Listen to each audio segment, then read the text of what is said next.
आज श्री क्षेत्र त्र्यंबकेश्वर या ठिकाणाहून संत निवृत्ती महाराज पायी दिंडी रावरी या ठिकाणी मुक्कामाला आली आहे. काही वर्षापासून ही परंपरा चालत आली आहे आणि पुढेही चालेल. त्यानिमित्तानं रावरी नगर परिषद आणि रावरीच्या सर्व ग्रामस्थांकडनं या दिंडीचं मी स्वागत करतो आणि दिंडीत आलेल्या सर्व वारकऱ्यांना सांगू इच्छितो की रावरी नगर परिषदेनं भागीरथीबाई कन्या शाळा या ठिकाणी मोठं मांडव घालून या दिंडीच्या लोकांची राहण्याची सोय, त्याचप्रमाणे प्रगती शाळा असेल, विद्यामंदिर शाळा असेल, केशर मंगल कार्यालय आणि त्याचप्रमाणे काही खाजगी गाड्या आहेत ज्यांचे कामं चालू आहेत, ते गाडी रिकामी असल्यामुळे त्या ठिकाणी राहायची व्यवस्था केलेली आहे.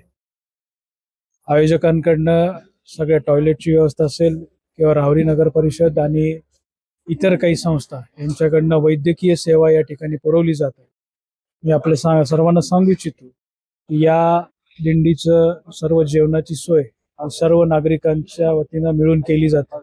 घरोघर म्हणून प्रसाद म्हणून या ठिकाणी अन्नदान सर्व नागरिकांकडनं केलं जातं. त्याचप्रमाणे आपण जर बघितलं की सकाळी प्रस्थानाच्या वेळेस पण नाश्त्याची सोय वेगवेगळ्या नागरिकांकडनं केली जाते. सुरक्षितेच्या दृष्टीने पोलिसांचंही मोठं सहकार्य या ठिकाणी लाभलेलं आहे. नगर परिषद असेल, जिल्हाधिकारी साहेब असेल, यांचं पूर्ण लक्ष या दिंडीवरती आहे. नागरिकांना आणि जेवढे वारकरी या ठिकाणाहून प्रस्थान करणार मी सर्वांना या ठिकाणी आवाहन करतो की आपला जायचा मार्ग आहे तो सर्व हायवे आहेत, वेगवेगळी मोठी मोठी वाहनं त्या ठिकाणी आहेत. आपण सर्वांनी त्या जेवढ्या प्रशासकीय यंत्रणा ज्या सूचना देतील त्याचं आपण सर्वजण पालन कराल एवढीच अपेक्षा करतो आणि सर्व वारकऱ्यांचा पुढचा प्रवास हा सुखाचा हो एवढीच या ठिकाणी